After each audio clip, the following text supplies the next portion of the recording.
Welcome to the Hot Flash Health Podcast, where we're dishing out unfiltered truths about menopause with a side of sass and a sprinkle of grass. Get ready to dive into the wild world of hot flashes, mood swings, and all of the other joys of being a teenager. This ain't your grandma's podcast. No, we are here to talk our bodies, our fears, our passions, our desires, all while navigating this wild roller coaster ride of menopause. So grab a glass of wine or three. Kick back, relax, and let's enjoy this hot flash wave together. I'm Courtney Mamusha, and alongside me is my fabulous co-host, Dawn Fable. We're just two outspoken broads who like to call it how it is. Now, without further ado, let's kick off today's episode. Hello, everyone. Welcome back to the Hot Flash Podcast, where we're dishing out unfiltered truths about menopause with a side of sass and a sprinkle of crass. Get ready to dive into the wild world of hot flashes, mood swings, and all the other joys of being a queenager. This ain't your grandma's podcast. No, we're here to chat about our bodies, our passions, our fears, and desires, all while navigating this wild roller coaster ride called menopause.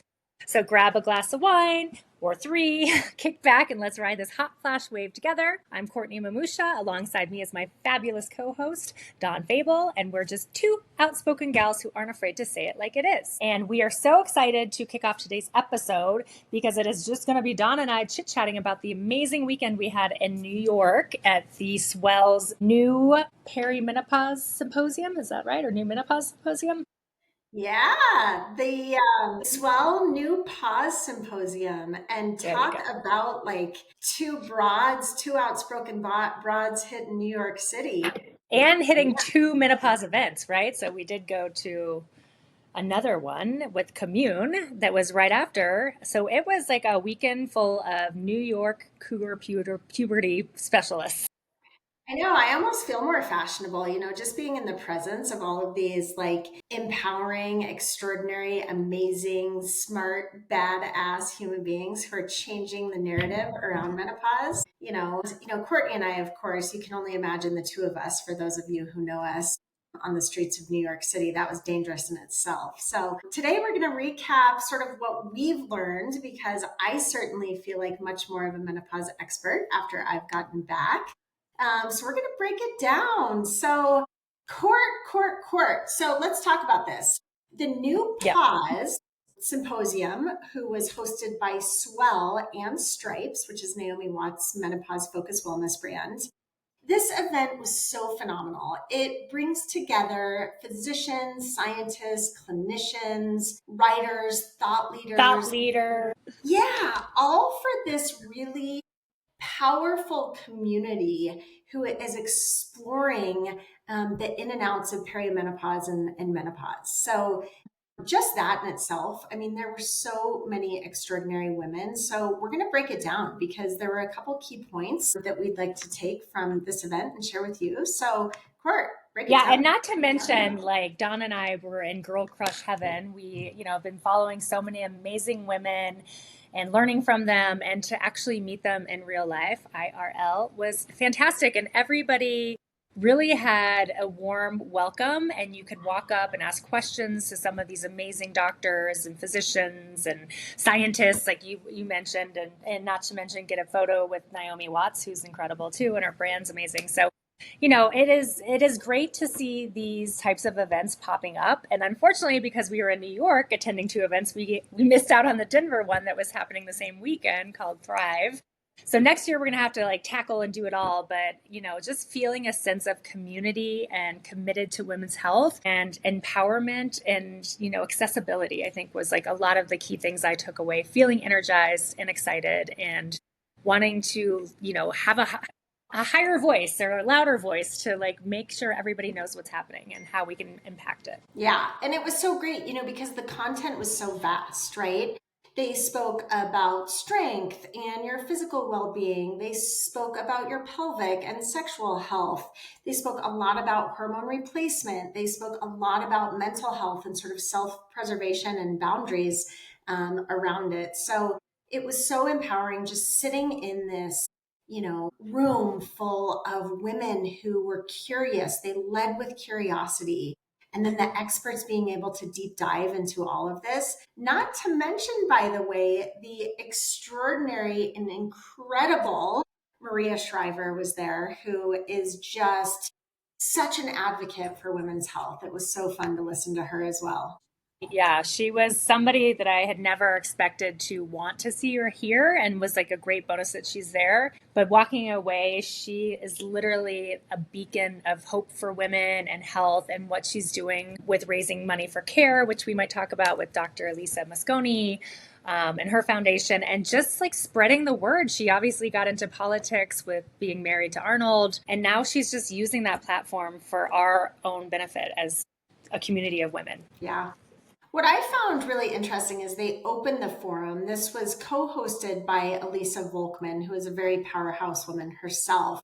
But she was really talking about how, in today's society, she was managing a house full of boys. She had just put her father in hospice. She was illustrating all the demands of sort of midlife women are going through, and how we find the time to really show up to acknowledge, understand, digest all of our women's health issues and what's going on with it and how we can advocate for that. And so that was a really, really powerful introduction. And as Maria Shriver said, you guys should really applaud yourselves for showing up at an event like this. And I think that speaks really how far we've come around the menopause narrative. Is women are traveling near and far just to sit in an audience, to learn, to ask questions, to do all of that. That never would have happened, even 10 years ago. So we're at a very cool time with women's health, and there's a lot happening.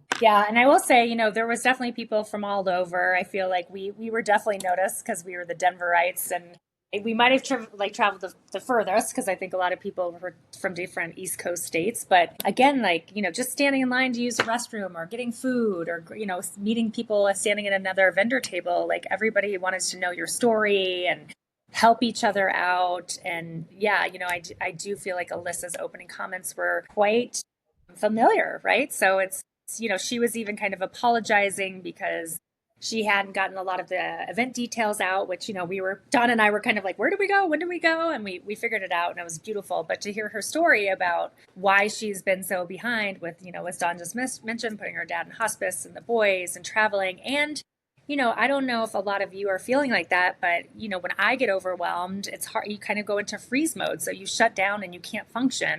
And to know that there are other people out there like you is comforting. Yeah, especially such a powerhouse, right? Who seems like Yeah, she's yes. balancing it all and balancing it with such grace, but she's experiencing it too. So let's do this. Let's break it down sort of guest by Sure. guest, speaker by speaker, starting with Naomi Watts, because Naomi Watts put on this event and she has an extraordinary story that really was her calling, I think, to get involved in something like this. Naomi spoke about her experience with early menopause. She experienced menopause at 36, 36, yeah. which really encompassed sort of struggles around fertility. And what she said, which really stuck with me, is collapse, as though she experienced it with a collapse of fertility, can be the beginning of something powerful. And I think that that's so indicative of so many things that we're going through. So many of us are feeling lost and powerless, but it's really those difficult moments in life that can be our calling to turn those difficulties and vulnerabilities into something beautiful, the way that she's done with Stripes Beauty, and the way that she has really supported women in this forum and with her products, which, by the way, she deems as helping women from scalp to vag. And so she shared not only her story in going to early menopause at 36 and her struggles with fertility, but where she struggled is getting into an intimate situation, which now is her second husband. And as she said, they were getting down to a moment of business after they had been dating for quite some time. And she had this moment where she had recognized that she needed to remove her estrogen patch mid-intimacy, right? So she excuses herself from sexy time to remove her estrogen patch and came back very sort of rattled and shaken. And she was very embarrassed. And her partner, now her husband at the time, asked, "What's going on with you? Are you okay?" And she said, yes, I just had to remove this estrogen patch. And I just go, yes, I wanted to do this. And for her, it really became a turning point because that moment of vulnerability of removing her estrogen patch became this very powerful moment. And also so cool that her partner, now husband at the time, recognized that as, a strength of power, saying, hey, listen, I'm so proud of you for taking care of yourself. I'm so honored to be your partner in this journey and want to do whatever I can to support you to take care of your hormonal health, which encompasses so much of our other health as well. So I thought that that was a really special story. And to maybe the one or two men that listen to this podcast, support your partners in this stuff. Yeah, she did talk a lot about, kind of becoming one of the face of menopause and how, inside she's very introverted. Obviously, it's interesting because we see actors and actresses and we think they're so extroverted and, whatnot. And the opposite is a lot of the times true, right? Where they just need to recluse and be at home and alone. And I think, to your point, she was never picturing herself as this voice of menopause. And, her husband, Billy, has really given her the platform and the pushing or prodding to be like, you should do this. And why can't you not, why should you hide this anymore and share your story? And that's why she wrote, Dare I Say It, an incredible book. But she is very her presence is very quiet and not boisterous, and she's sort of blown away of how she became this voice of menopause, but loving doing it. And obviously Stripes Beauty has been born out of that. We were fortunate enough to get a bunch of products and gift baskets or the gift bag, and I obviously bought some stuff too, so I'll be sharing along the way as I use these products. But they're incredible, and yeah, I mean, she's just fucking marvelous. All I can say. What I thought too was so compelling about her is she really challenged the notion that life and sexuality end at midlife. Yes. So she was absolutely a huge proponent in arguing. And for us, this was so empowering. She's arguing that oftentimes this is the most exciting time in our lives because women know what they want. And we have these seeds planted that are over, have been planted over decades, and they're now blooming. So she really joked that sex can be better with lube, which I think really sparked some of her product base. And she urged the audience to really let go of regrets, invest in themselves, and participate fully in their lives, in the second half of their lives, and really be present, because the most beautiful things trying things new, right? And try, like she had mentioned, reinvent yourself, try something new. I never thought I'd be standing on this platform talking about menopause. I never thought I'd be writing a book. I never thought I'd launch a brand. And anything is possible. And I think as we're going into this, marvelous stage of menopause and really figuring out what serves us, what doesn't, taking chances. And Maria Shriver talked about this too, is sort of like finding quiet time to figure out what you want to do. And anything is possible because at this point in our life, we're saying no to the noise. We don't want to hear any of that. You can't say naysayers, whatever. And we're like, we fucking can. So I love it. Speaking of Maria Shriver and the silence, I didn't realize this, but in part of her journey in life, and she's what? Yeah, she said 69. It looks amazing, incredible. She looks incredible. I want her vaginal face cream. Yes. She had gone to a convent. And so she checked herself into a convent to really get control of her thoughts and to hear herself think. And it was so interesting because she was talking about how there's really such beauty in finding silence and finding healing in the quiet moments of your head. In fact, she was joking that, a lot of middle-aged women are trading in, lifetime trips to Ibiza or road trips with their girlfriends or, spa trips or things like that to silence is the new Ibiza. Women are checking themselves into convents to actually find this healing and quiet. So I'm curious, we should get a bunch of nuns on here. We should. And see how really the quietness and stillness in the environment in which a convent has helped them throughout their lives, because I'm sure it's had incredible healing powers.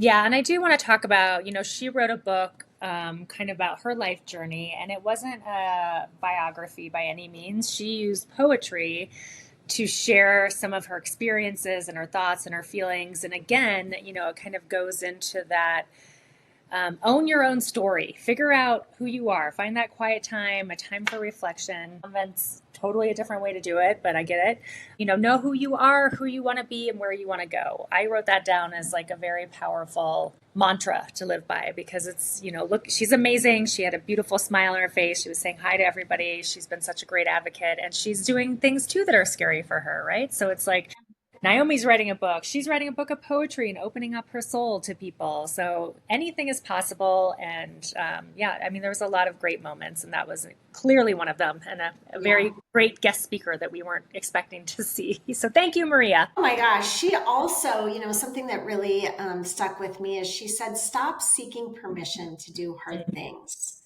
You need to give yourself permission to be where you are. And that really resonated with me because I've been in a tough spot the past couple of years. I just haven't felt like myself, and I've been really hard on myself. And I think we as women do that. So if we could just give ourselves permission to be where we're at.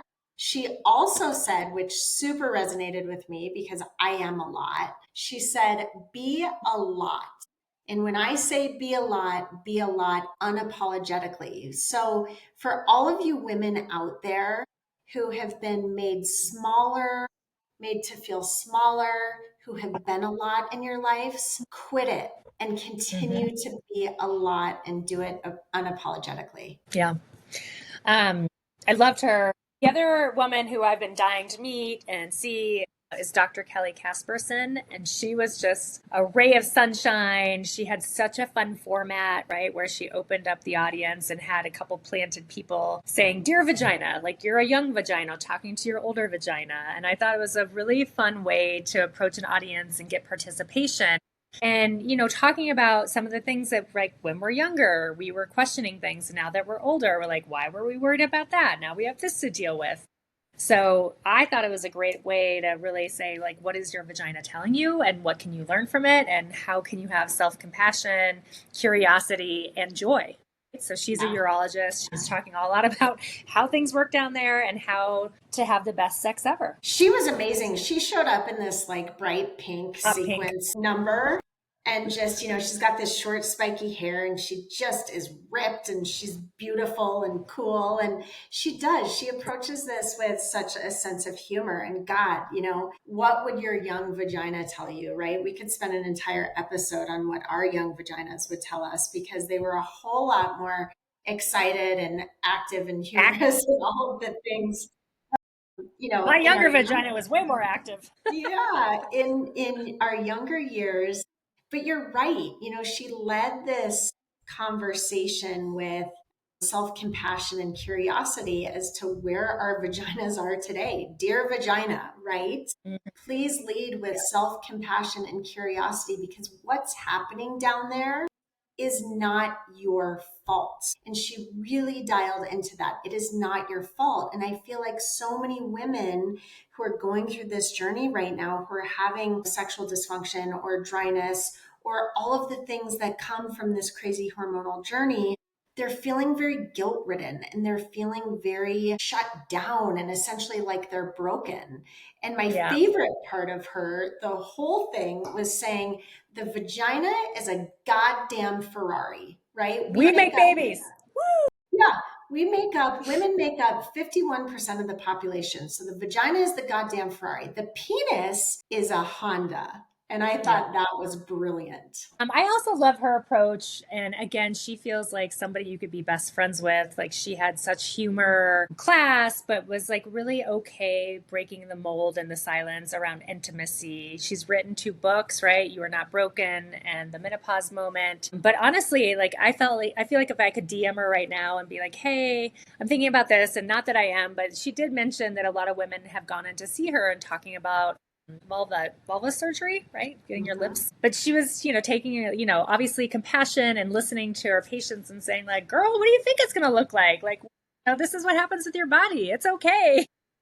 Yeah. So I loved her approach, and really appreciated everything she had to say. And it's, it's interesting to learn about. I think as many of us women know, having intercourse leads to a lot of UTIs, and talking about that and how we address that and like what we can do. And I think the underlying message throughout the convention for me was lube is great. So lube it up, ladies. Yeah. Lube it up, and to add to that, with the UTI, I didn't recognize this, but so many women as they age and get older, UTIs become more reoccurrent, and it's actually one of the leading causes of death in women. And if doctors were only more informed to try to be preventative with UTIs with some estrogen cream, perhaps we might not see those statistics of UTIs killing women or those infections. And so, she also spoke a lot about, and don't even get me on my soapbox around this, but here we are, billions and billions of dollars into Viagra and pharmaceuticals for men when their penises are falling down, right?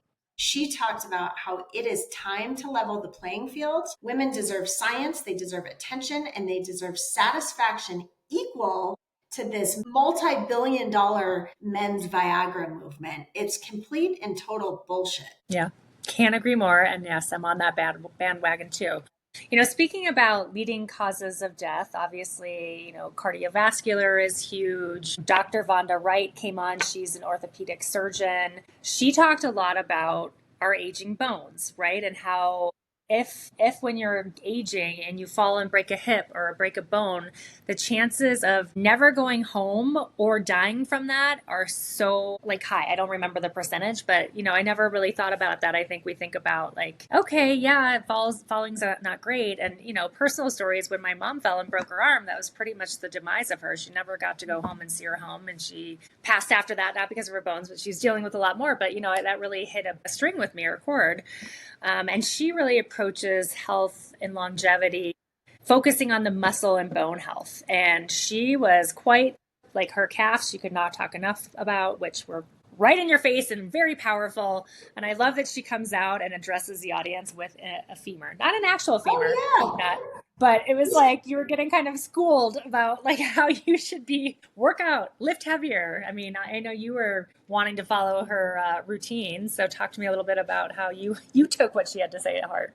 Well, this woman was terrifying. I mean, this broad walked around. She's an orthopedic surgeon and a longevity expert. So she's really smart. And like you said, her calf muscles could put, Arnold Schwarzenegger to shame.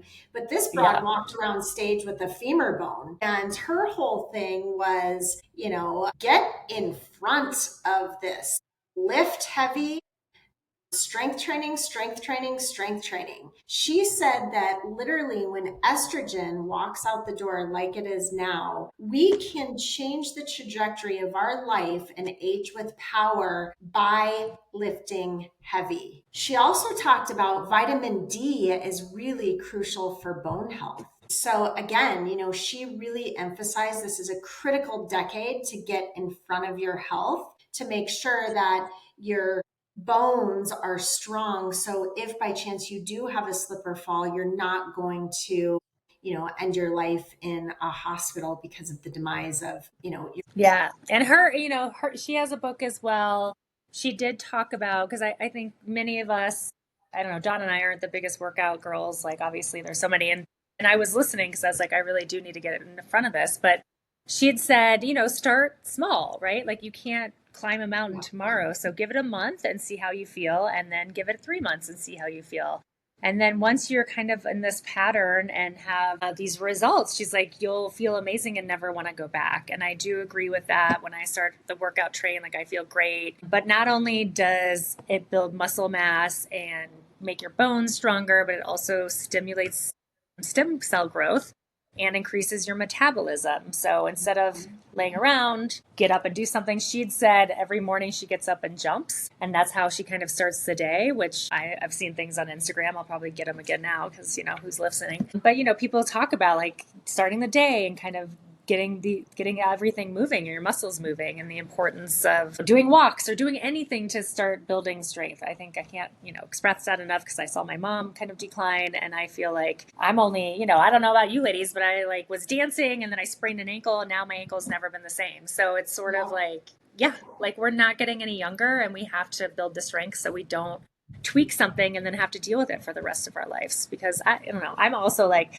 oh, I'm almost 50. Like, it's fine. It is who I am. But I also don't want to live like that. I want to live longer and stronger and take it one day at a time. So I got that from her. It was slightly terrifying, to hear It was. all of these, incredibly smart people who have been doing so much research. And this is truly, what they are set out to do in this world. But it was also so empowering, and really made me walk away feeling like, this is the decade to get in front of this. And there are many things that we can do to prevent this. So she was brilliant. Again, she's the author of Unbreakable, which is a woman's guide to aging with power. So check her out, because her research on muscular skeletal health is transforming all how we are viewing mobility in midlife. Yep.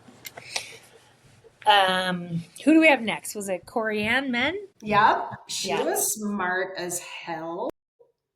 I loved her shirt too. I can't remember what it said, but it was something about some black saying. Not black saying, but it was a black shirt about something. Something about ovaries, right? There was some ovary conversation. Yeah.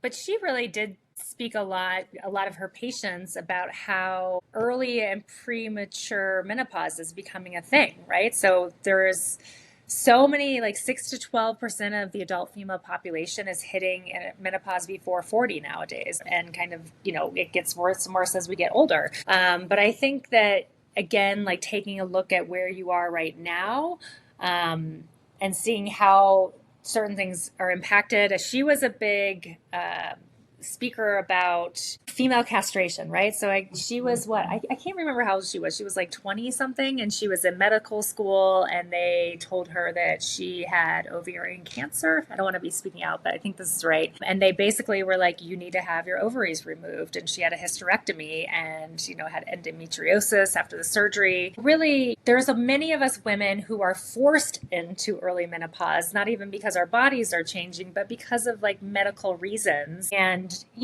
she talked a lot about the risks with not having your ovaries, of heart disease, osteoporosis, dementia, depression, anxiety. So really looking at when you have a depletion of anything in your body, whether, what we're talking about are their hormones are decreasing and other things are happening. But if you have something surgically removed that's making a lot of your hormones that you need, it's important to really talk to a doctor who knows how to counteract that, because you're not only dealing with a surgery and kind of life-changing, like you have cancer and your whole world stops, but then you don't know how your body's going to react. And like you go through all these things without knowing that you were going to go through them. Yeah. I didn't realize that early menopause increases your risk of those things, increases your risk of heart disease, osteoporosis, dementia, mental health, depression, anxiety. And sadly, something that she pointed out is the racial disparities. Black women face nearly double the risk of early menopause because fibroids are often treated aggressively and conservative options are less accessible. So that, to me, is very, very eye-opening around this topic of early menopause. She argued as well that the fear of breast cancer has really led to underprescribing hormone therapy. And she gave a statistic that the Women's Health Initiative, which has created so much angst around doctors prescribing this, found the increase in breast cancer risk to be less than 1. And so it just, there's so much misinformation out here around the Women's Health Initiative. And sadly, that's why so many physicians are petrified, are so fearful to prescribe hormone replacement therapy for their patients. And it's just not accurate data that was studied, decades ago around that Women's Health Initiative study. Yeah, the only silver lining is they are looking currently at removing the black box label around hormones and cancer. So, yay for us to finally make these strides, because to your point, I think Dr. Sharon talked about this too. And the second event we went to was like the data set that they had was not inclusive. And they turned the numbers to work for them to scare the population instead of really doing the research. So I'm glad that we're fighting back and taking a look at this and saying like, no, this doesn't necessarily cause cancer, like maybe 0.1%, but you can't really correlate hormone replacement therapies to getting breast cancer. Yeah. So listen to that, ladies. Please go talk to your doctor. Yeah, I thought, to me, one of the most captivating speakers, certainly one of the most brilliant experts in the room, was around with Dr. Mosconi. Yep, you got it, girl. She's a neuroscientist, and she was actually up there with Dr. Sharon Malone. They were chatting about all of the amazing work that she's done. And I don't know if you've listened to this whole podcast, but she single-handedly put together I don't know what to call it, but like kind of an initiative, and it was maybe 4 million. I don't know, there's like a lot of money that was donated to this, but she is currently she raised over $50 million in funding for Alzheimer's research, because 2/3 of Alzheimer patients are women, and even worse, Black women are 2 times more likely to develop Alzheimer's or dementia. Yeah. Which was incredible. So she, and I know Maria Shriver helped with this too, to put together an organization called CARE that is really, it's studying women with Alzheimer's over the next 3 years. Did she say 3 or 4 years? She's like, it's a very short amount of time, but the amount of research that they're getting from all over the world will really help us understand Alzheimer's. And again, like it's more prevalent in women, which I don't know if you're feeling like me with the brain fog. I'm like, oh my gosh, I have dementia and I'm getting Alzheimer's. So like, I think we feel that anyways, and it's frustrating, but to know that it actually is a symptom, to look at how we can combat that. And again, back to the men with Viagra, I mean, throw a penis problem in the air and like everybody will raise money and be like, take as long as you need. But for women, she fought the battle, and she was one of those German. She was just like, she's this little like cute petite thing, and she's German, and she's so smart. And I just felt like, gosh, to have a dinner with her and talk about like what she's finding and the receptors that she's looking at, it just blew me away. And I'm so excited to learn more about the CARE organization and see how I can, fund it myself and really follow it to see what we can do, and looking at all of these things that are impacting the women's brain, because we're smart ladies, and like some of the stuff is not our fault. Well, and she showed that image of the brain imaging where it showed where estrogen receptor density increases with age, showing that what's happening is our brains are craving estrogen. So they're trying to make more receptors to welcome in the estrogen back to our brains to help with cognitive functioning and processing and all of those things, because estrogen is slowly walking away from our body. I also, again, there was a lot of discussion around this, that early menopause women who are experiencing early menopause have an increased risk for dementia or Alzheimer's. So menopause is very much of a neurological transition.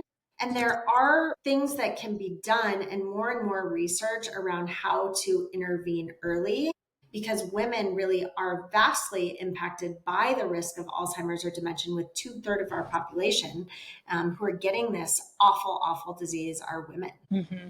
Yeah, it's terrible, but we applaud you, Dr. Mosconi, for really pushing for this and fighting on all women's behalf to really figure out what happens with the brain as we're aging, and how can we combat that to replace things that we might be missing and not have to deal with all of this frustration and memory loss. And I mean, I don't know if you guys feel like me, but I'm scared half the time that I forget I just said something 5 minutes ago, and my husband and my daughter are like, you just said that. And I'm like, what? So it's scary. It's scary for sure. One of my favorites, because, I'm like a bottle of joy over here, was Dr. Judith Joseph from the Happiness Lab. She was just an amazing ball of energy, clearly. And I love what she had done was kind of put together this lab to really study the human effect and happiness, and how this positivity can play in your longevity of life, and how to surround yourself, and what are some of the key things you can do to find your happiness again when so many of us are very confused and frustrated and frightened and scared and don't know what's going on. Where I always feel like, watching a funny movie or getting together with girlfriends and laughing is like the best medicine, because it really does, and lighten your whole spirits. And she had us, during the speech, she had the whole audience say, give us your best wicked laugh, and we were all like, ah, ah, ah, ah, ah, and like everybody was smiling after that. I just got a lot from it. I know she had kind of the five V's of happiness. Yeah, this one, 5 V's of thriving. Yeah, this one, like you, Court, really spoke to me. She was probably the most powerful one for me, because I know I've shared on this podcast, and I've had so many conversations with women recently about how I just feel like I've lost my joy. And Dr. What did she call that? Anhedonia? Yeah. So what I didn't recognize is there is actually, and she's studied this quite a bit, is there is a definition and that speaks to exactly that, losing your joy. It's called anhedonia. And that is the loss of zest for life. And I have been experiencing that significantly, as I know many of my girlfriends, but it is very, very common during hormonal estrogen decline affects our attention, focus, and mood, and that joy, right? And so many people say that the secret to longevity is joy.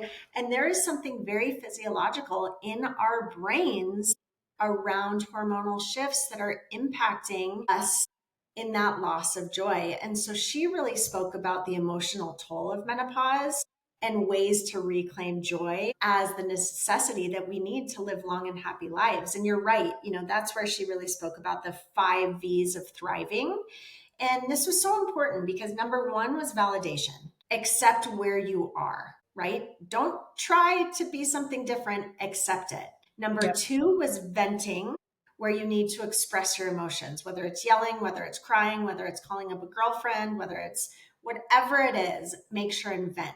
3 is finding your values and really reconnecting to your purpose or things that light you up. 4. And I do want to say really quickly that she did go into values, because I think a lot of us are like thinking values like, I want to have a bigger house, I want to go on this vacation, but it was more of like feeling value with, I want closer connections with friends, I want to be able to speak my truth. So if you're going through this, like, think about those values instead of like, I just bought this purse and I'm happy, because it's all like, it's not material, it's more emotional. Yeah.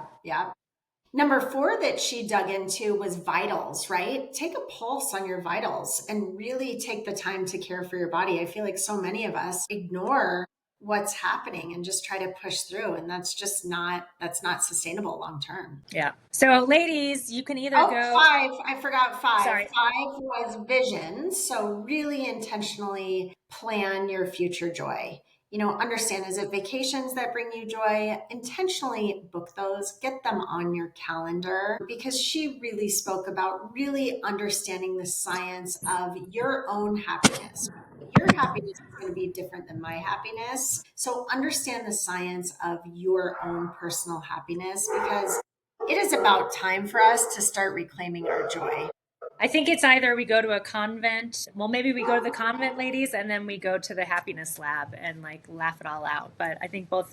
I really want to go to one of her. I don't know if she does retreats, but Dawn and I will go and we will report back, because it was very empowering. Well, one of the most important things that I took from this, I think both Maria and Naomi said it, because people were asking them the secret to living a long and joyful life, right? And both of them said, in sort of different contexts, but same form, surround yourself with empowering, brilliant, funny women who challenge you and see you and accept you for being a lot and being who you are. And so for that, I am so grateful to have the incredible girlfriends in my life, Courtney, you being, one of them. And I think that we as women forget the power of friendships and forget the power of what our female friends and tribes and communities can do for us, because that was their secret. Find yourself just an extraordinary group of women who, so that was really, that spoke to me as well.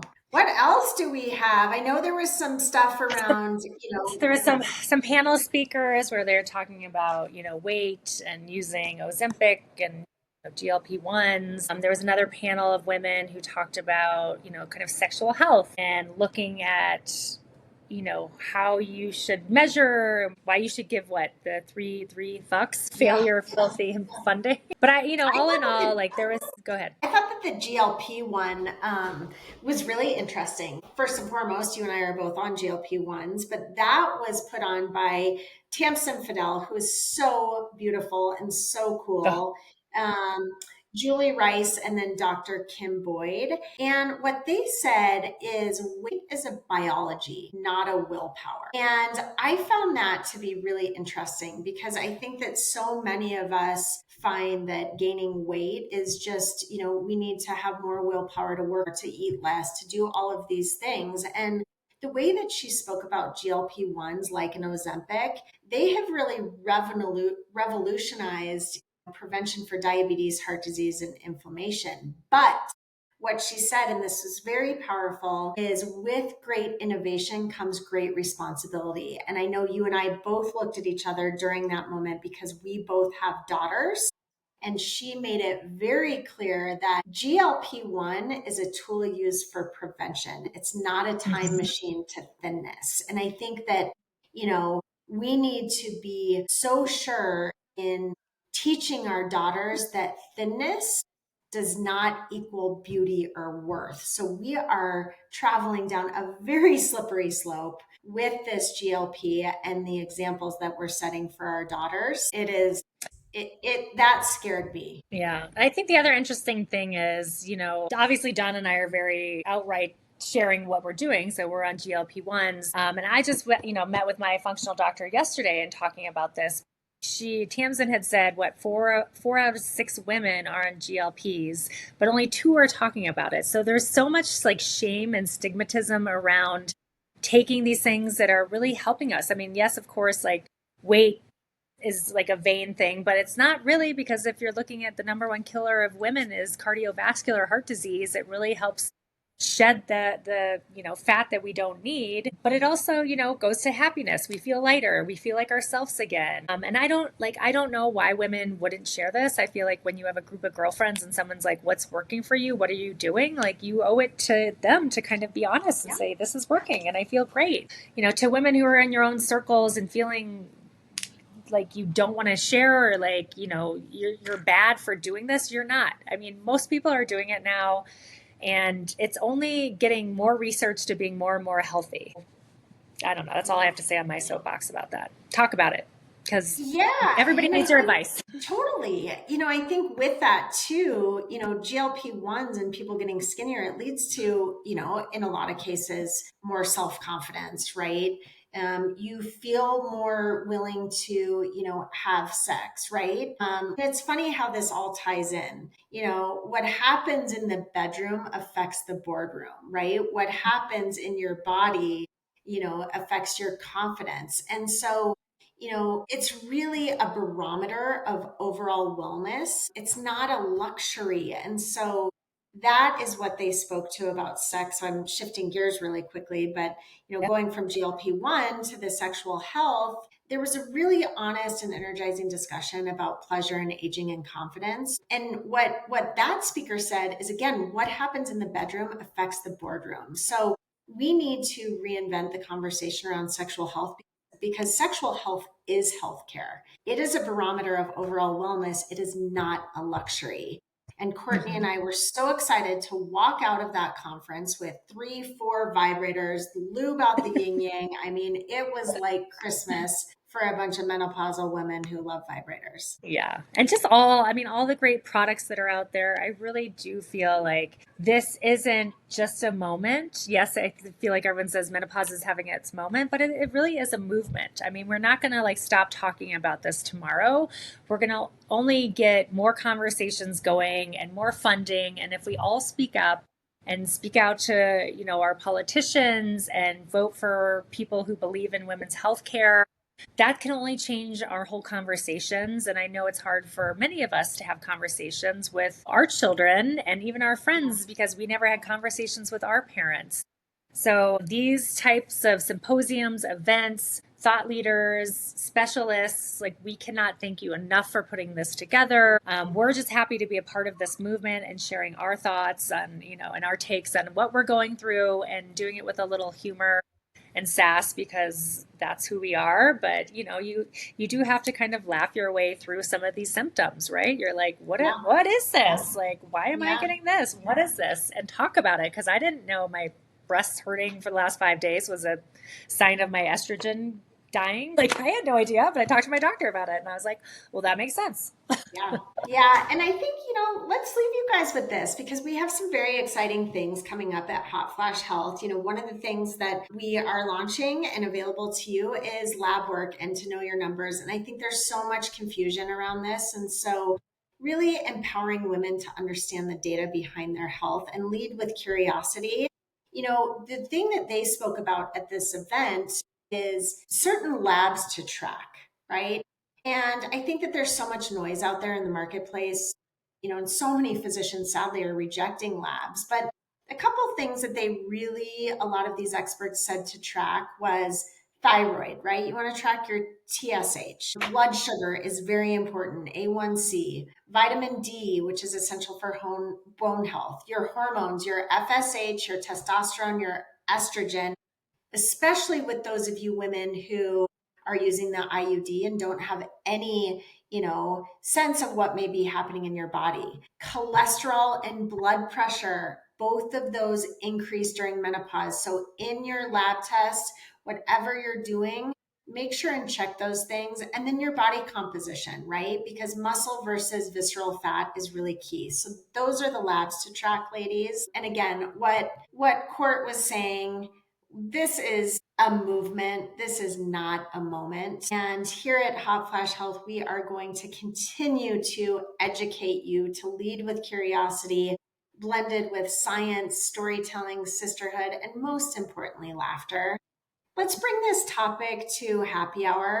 Let's ask the questions that are going to make everyone feel uncomfortable, but there's this undying need to, have answers to those questions. And let's stop taking the bullshit. Let's stop being dismissed by our doctors. Let's start to advocate for ourselves from the bedroom to the boardroom. This message is very clear. It is a woman's time to rise, to reclaim, and to thrive, as we like to say it, unapologetically queenager. Yeah. Well, thank you all for listening to us today. And we highly recommend looking at any local menopause events that you guys might have in your backyard. They're full of information and a sense of community and connection that you can't really get everywhere. So look and see what's happening. Obviously, the Swell event's amazing in New York City. We welcome anyone from our neck of the woods, Denver, to join us. We're half of the audience is from Colorado. That would be amazing. Well, so thank you, Dawn, for your time. I know you got to run to your parent-student conferences. We're always juggling a million things. Remember that, menopause is a wild ride, but together we've got this. So please be sure to share this with your friends. Subscribe. Follow Hot Flash Health. We're here. We would love to hear what other questions you have or any other speakers that you want on. And until next time, stay sassy, stay fabulous, and keep those hot flashes in check, ladies. And that's a wrap on today's episode. Remember, menopause may be a wild ride, but together we've got this.